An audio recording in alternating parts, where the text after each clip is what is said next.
It's Emma Yeah, Harrison with Adrenaline magazine today, and we're here with Reading's hottest up and coming indie band, Only the Poets. How are you doing?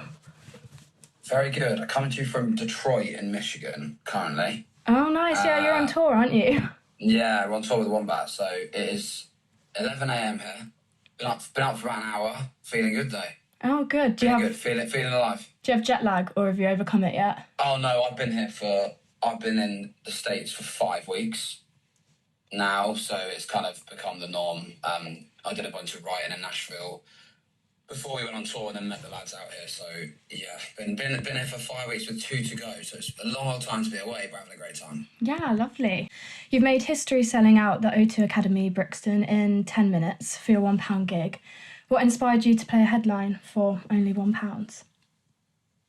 I guess for us it was like we just really believe that music should be accessible to anybody regardless of like income and background, and we're living through a cost of living crisis, and it makes us really sad when you hear, it's just people, especially young people, are really affected because for us, gigs was not just, they didn't just inspire us to want to be in a band and that kind of paved the way for our passion. It's more like they offer escapism and acceptance. And I feel like the more expensive they get, if we take that away from particularly the younger people, we're not going to be able to inspire a generation. And just on the real human basis of like, you shouldn't have to choose between like a food shop and go into a gig, which I think is starting to happen now. It's like, you've got a family as well. If all of you want to go, and then it's the trains and it's the food and it's the tickets, it suddenly becomes like a small holiday. And music shouldn't be a luxury. It should be something that everybody can attend. So we just wanted to really kind of start the conversation about why music is becoming so inaccessible. So to do it for £1 in our dream venue of Brixton, it is a kind of a dream come true, really, because not only we get to play the venue that we always wanted to play, the messaging is bigger than us. That's a more important topic. So we're really proud of the fact that we were able to do it for £1. Yeah. It's going to be great, man. Very excited. Yeah. Very excited for it. You talk about how gigs are important for like connection and finding friends, and that's why you wanted to do it for £1 so that it's more accessible to people. Is there a particular gig that you went to growing up that inspired like connection and other things, like one that really sticks in your memory? I mean, to be fair, like in Reading, like there's a place called Face Bar, and they would do nights where it'd be like £2 to get in, and I remember. I went to Reading Festival. Reading Festival was a huge part of Only the Poets becoming a thing because I used to go there from 16. Because being from Reading, it was like, even my friends that weren't really into music, you just go. We used to call it Fest. Didn't even call it Reading Festival because it's on our doorstep, right? So it's like it's like a local thing for our community. So that was really inspiring. But like maybe even before that, when I was like under the age of 18, I would go to these like under 18 face bar nights where they just put on these local bands for like a couple of quid. And I don't think those like nights exist anymore. So again, they were really important for not only for me to go and watch bands that makes me feel like I can do that. It was also, I met a bunch of people through going to those nights. And Only the Poets, we actually formed as a band through the local music scene by just kind of connecting because we like knew people, like, do you know what I mean? It was quite a small circle. Yeah. So yeah, I just think it's so important. And I think it's twinned with the fact that, grassroots venues are closing so rapidly, and they're like the lifeblood of the music industry as well, because like Face Bar and like the Purple Turtle and O2 Social Club, like all the venues that we played really early on in our career, thankfully they all still exist. But I know there's a bunch of venues that we've played that don't exist anymore, and they are the places that you get to go as when you're young and when you're just starting out, and to go and like it makes it feel achievable because it's like you can see it in front of you, and that's really inspiring for younger people, I think. So yeah. Did you end up playing Face Bar as well? Did you? Oh, nice. Like a full circle moment. We did. Yeah, exactly. And like that's not a big venue, but for me it was a big deal because I was like, oh fuck, like I've come here and like now I'm playing there. It's a bit like Reading Festival. And back in 2018, we'd only been a band for a year. We went and played the introducing stage at Reading, and I remember looking out at Reading Festival being like, this is wild. I stood in this field and wanted to pick up an electric guitar, because at the time I was like an acoustic singer-songwriter before I decided to be in a band, and it was watching bands at Reading that made me want to start a band. Yeah. So like, yeah, again, like Facefire, it just shows you, when you have those full circle moments, it makes you realise how poignant those early days are. Yeah. You know, to feel inspired and to go and see live music. So, on to questions about your new album. Because I've been listening to you for, like, quite a while, since you first released Ceasefire. Oh my goodness me. Wow. Ages ago. Because long in the game, Emma, wow. Yeah, and then I recognised the name, and I was like, wow. I listened to Ceasefire when it came out when I was about 16. That was a long time ago. Yeah, years ago. We'd only just formed as well before that came out. Yeah, so that was our first song. Yeah. Crazy. You've got your album coming out in January. What was the process of writing and recording the album like? Like, how did it start? It was what we love about this record is the songs informed the decision to make it a body of work. We didn't sit down and go, we need to write the record. It was like, we had been toying with the idea of trying to switch up our sound sonically, and I remember, like, at that time, I'd just broken up with somebody for the first time ever as well. I'd only ever been the person that had been, like, I'd only ever dealt with heartbreak on the side of, like, someone's left me. I'd never left anybody, and I really struggled with the guilt of that, and, like, so I went through that at a very poignant moment in my life, and it made me really, like, reflect deeply on not just, like, basically I just had this thing where I've been in a lot of relationships that have gone wrong, and I just reckon I was choosing the wrong people, not because they were bad people, but like, and then I started thinking like, I just started going so deep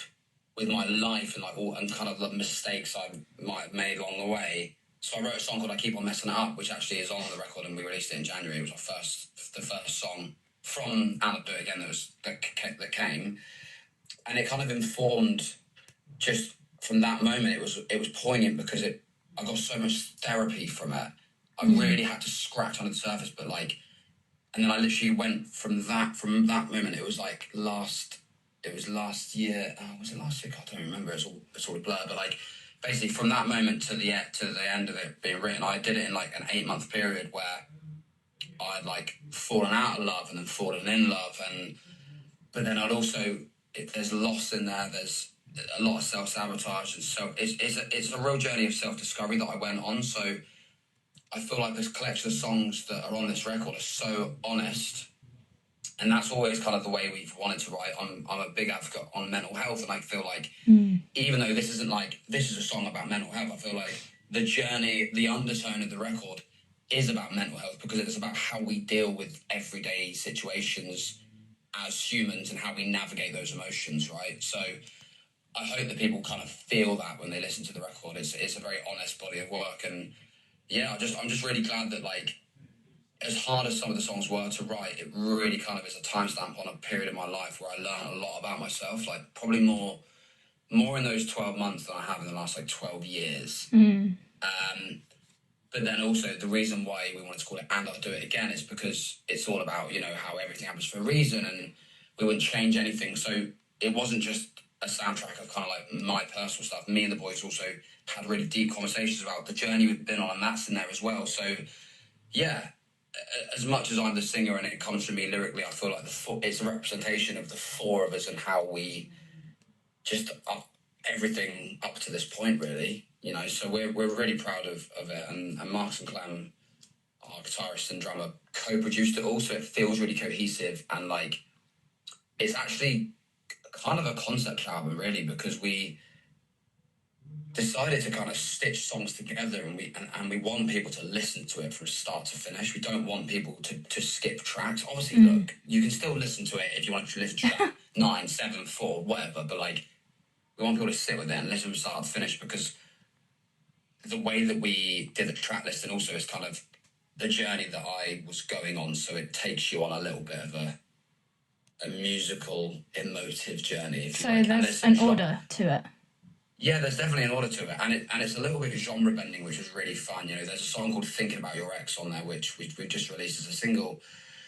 Now, if I'd written that 2 years ago, I would have been like, that can't be an Only the Poet song. Yeah, now it feels the most Only the Poet song ever, because I feel like we just found exactly what we wanted to sound like, and we keep saying to each other, like, we made a record that we would have loved. And I feel like, obviously, it's a terrifying thing putting that out into the world, because then you're going to get everyone's opinions on it, but like, at least we love what we made.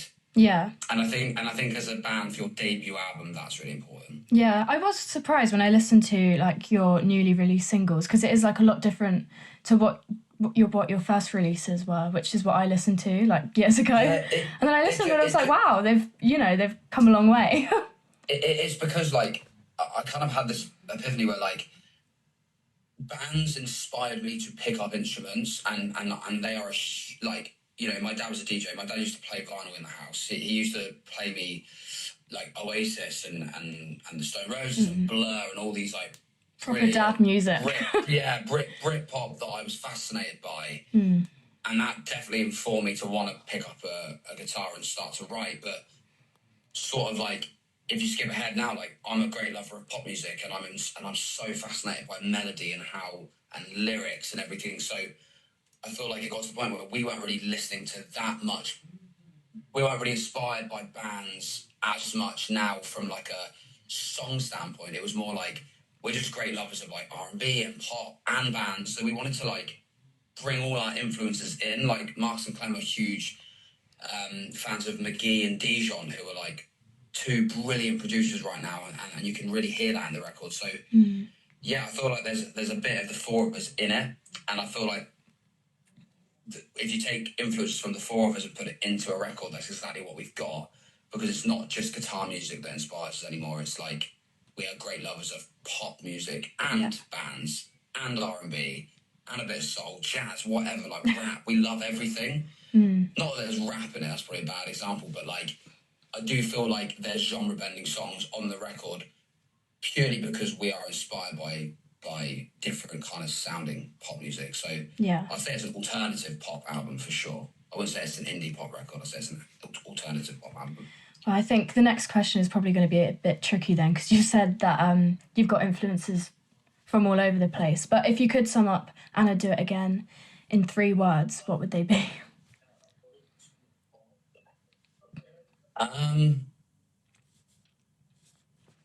Do I have 4? Yeah, you can have 4. Okay, genre bending, emotive roller coaster. Okay. There we go. Yeah, all right. There we go. Were there any artists you were listening to during recording that helped to influence the sound? Like I said, I mean, from a production standpoint, McGee and Dijon, the boys really love their approach on the minimalist production and sounds and the guitar tones. You can really hear that.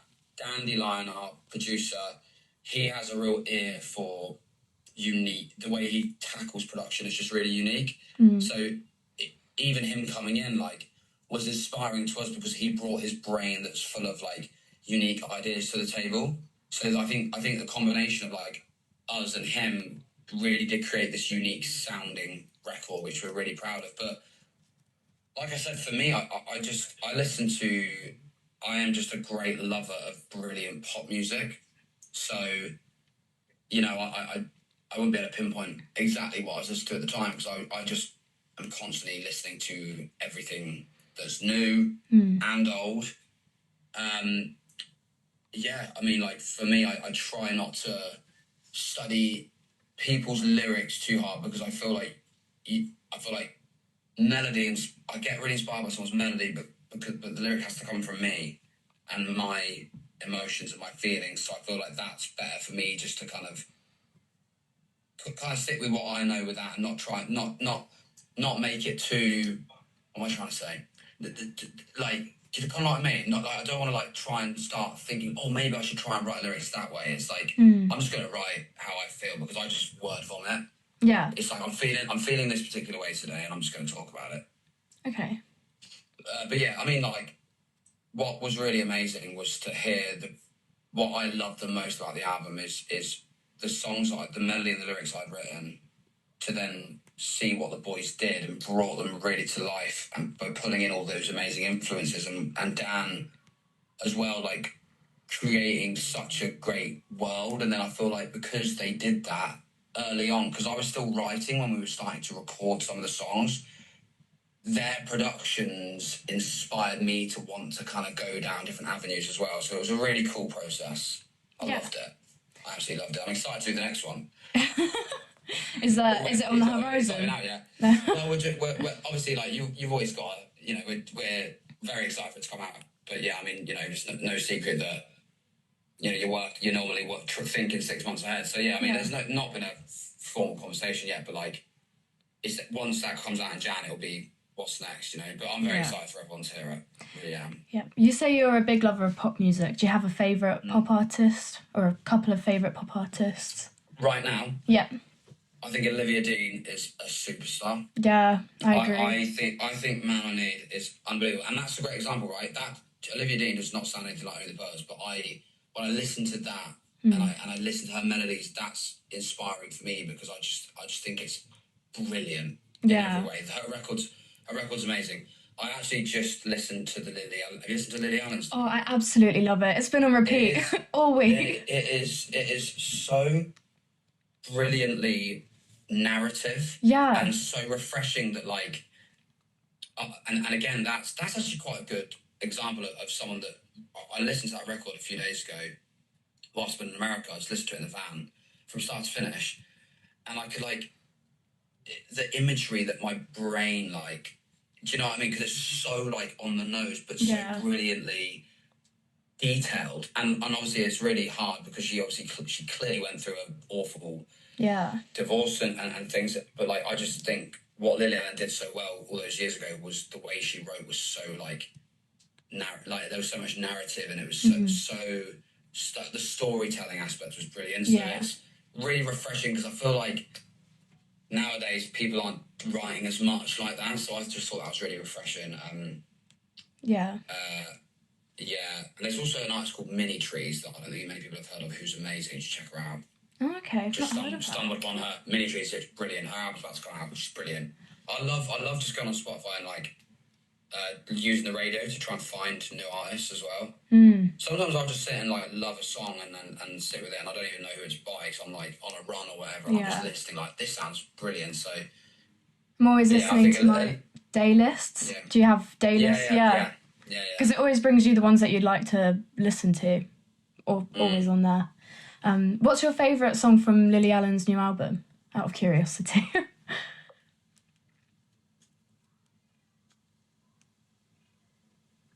Hard question. I think West End Girl just grabbed me immediately. I like the way she put the FaceTime voice note in there. Like, I don't think many people have done that. And the fact that you immediately knew what she was talking about. That's what I mean. Yeah. It's almost like it's got a storyline, almost like a film. It's brilliant. And it pulls you into her world immediately. And, like, that's kind of like what I hope our record does, you know, and she did that so brilliantly. Yeah, I'll say West End Girls. West End Girl is my favourite, I think. Yeah, such a good album. There's no skips on there. Yeah, no, not at all. Back to your album, though. Was there a problem child on this record? Like, a song that took longer than the others to finish, or, like, get happy from a writing standpoint, or, like, productions, like, from, like, a finishing, or from the. I'll give you both. Yeah, go on then. So from a songwriting standpoint, oh goodness me, I mean, to be honest, I keep on messing it up was hard for me, because I'd written, like, really a few really bad songs before it, because I was going into the studio and I wasn't really being honest with myself or the people I was working with about how I was really feeling, and I was just trying to skip over it because I didn't want to kind of accept the fact that I felt like I'd been, like, fucking things up in my life, you know, not in a serious way, but in more like just like I was doing that real self-reflection, and I think pulling that song out of me was the most difficult. But then it started the rest of the record, because as soon as I did that, it almost gave me, I always felt that, like I said earlier, felt that real therapy, felt that real release from being able to just have a bit of a hard chat with myself, but then it made a great piece of music, and I love that. So that was really hard to pull out of me, but then it really kind of inspired the rest of the record and allowed me to feel like I was just being as honest as possible. There's a song called Mad Line that was also really hard to write about, you know, the first time I've ever broken someone's heart and my battle with the guilt of that, and almost felt like it kind of feels like grief. You know, I really struggle with that. So that was really hard to write as well. And that's the only real ballad on the record, which I'm really excited for people to hear. Yeah. And then longest production wise, oh goodness me. Okay, so there's a song called You Hate That I'm in Love that's out. I think the boys must have done 10 productions on that. We just couldn't get it. We just couldn't we loved the song within so much, and I was being really picky as well, because I really loved that lyric, and that was a song kind of about like you're moving on and you've got a bit of a bitter ex, which I'm sure we've all been there before. So that was like that again. That was a song that I really loved, and I thought that people would relate to. And it just went through so many different versions. I think I've got like bounced 17 on my laptop, so that there was like 17 versions of that song. How long did it take in the end? Super detailed tweaks, but yeah, I mean that came out as a single, but I reckon it was just a bit of a stressful time to get that one right. But I'm very happy with where we ended up, so it was worth it. Yeah. But that was, from a production standpoint, that was the hardest. To get right. Okay. What song from this album are you most excited to perform live at your £1 gig? Oh,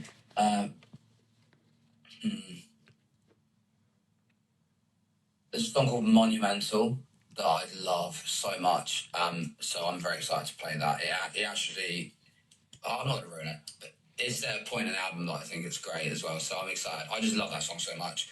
It's actually the only that and a song called Gesture's Call that's already out were the only two songs that I pulled out of the archives. Everything else was written in that period I was telling you about, the 8 months. Like, I just pulled 2 songs out of like the archives, which was great, and that's why I'm so glad, because it's such a timestamp of like a period of time, you know. So timestamp of a period of time. So twice. But yeah, like that song I'm very excited for. All right, we're on to the last question now. So for those who didn't manage to get their hands on tickets or are just discovering your sound, do you guys have any future plans or like a tour on the horizon? We've got like, obviously we got the Brixton show. I mean, our plan is to always try and grow, you know, and keep playing shows. So yeah, I mean, there'll be a plan 100% to do some more in the UK. We've got Europe comes just after.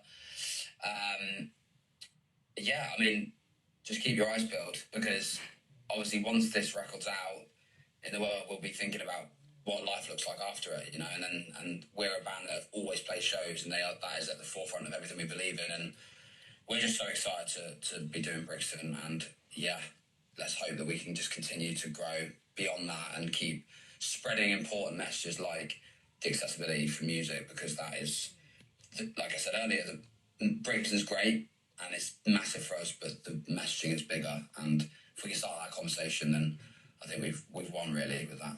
Yeah. Wow. Thank you so much for this. Thank you, Emma. Appreciate it. Yeah. Good luck for when your album comes out as well. I'm sure it'll be great. I can't wait to listen to it.